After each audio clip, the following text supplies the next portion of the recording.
Getting worse on my side, huh? Mine got me standing in the eye of the fire. Sometimes I don't know if I'ma drown or fly. Heart so big, got me down to die. But all the ones I love, too bad they don't think I really love them. They don't understand that it's just so many of them. Plus, got so many of them. Everybody pulling at me. Can't leave the house without everybody looking at me. No. Drifting away, wave after wave, wave after wave. I'm slowly drifting away, and it feels like I'm drowning, pulling against the stream.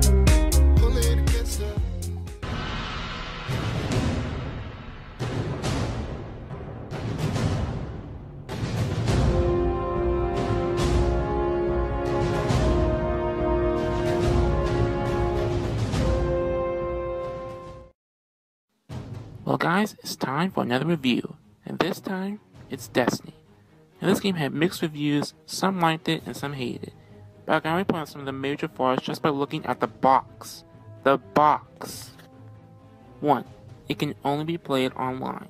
This is a major problem for me, because when I start to watch Netflix and YouTube on it, it can only stay in 2, 3, 4 hours max before it shuts off. And yes, I tried with better connection, and it still would shut off. So that could be quite a problem. Number 2, it won an award and they put it on the box. Now check out some of the other games with awards like this. Yeah, those games. You guys are doing whatever it takes to sell these, and this game is no different. Number 3, the rating. Halo 4 is rated and for mature, respectively, but game inspired from Halo is rated T for teen? What the fuck? And finally, number 4, Activision.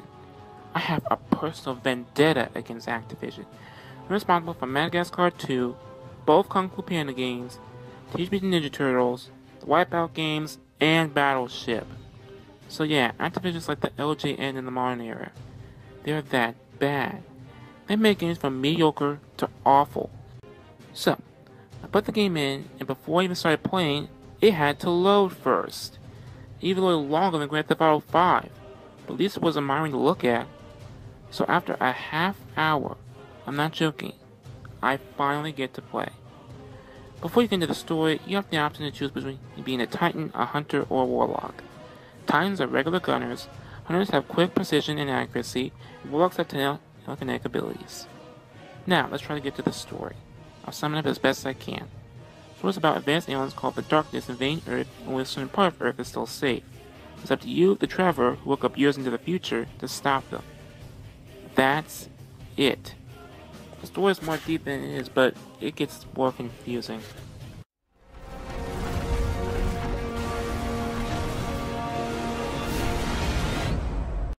Let's start with the positives. The game looks fantastic and the music is pretty decent. Plus, it gives you different ways to customize security with designs, weapons, and badges, which you can earn or buy. There's also massive worlds to play in, which bring out the experience. Now, if the game was fleshed out even more, this would be the best game of 2014. But sadly, it has major issues. Basically, there's 4. Number 1, the layout.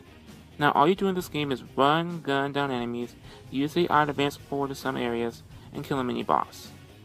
The game can be a bit repetitive at times because of it, and it's easy to level up too. You see, Halo 4 and Destiny have a feature where if you don't take damage for a while, it replenishes your health. So as long as you stay safe long enough and kill all the enemies, then the game should be kind of easy. Unless you get to the areas where the enemies pile up on you and you can't save.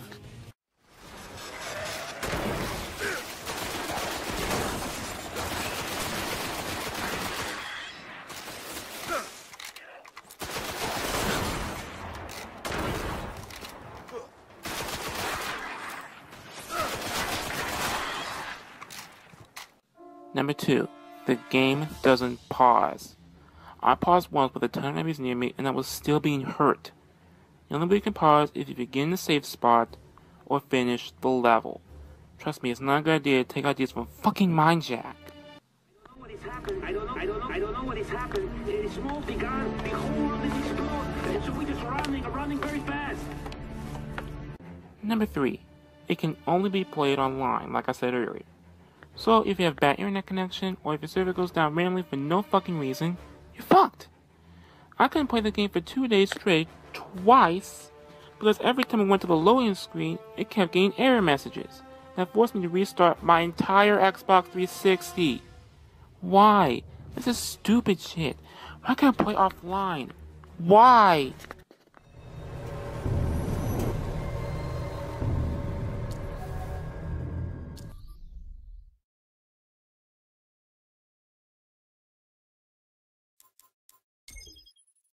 And finally, number 4, the expansion pass. Instead of having an instruction manual to know how to play, all you get is a flyer for an expansion pass that costs $35. $35!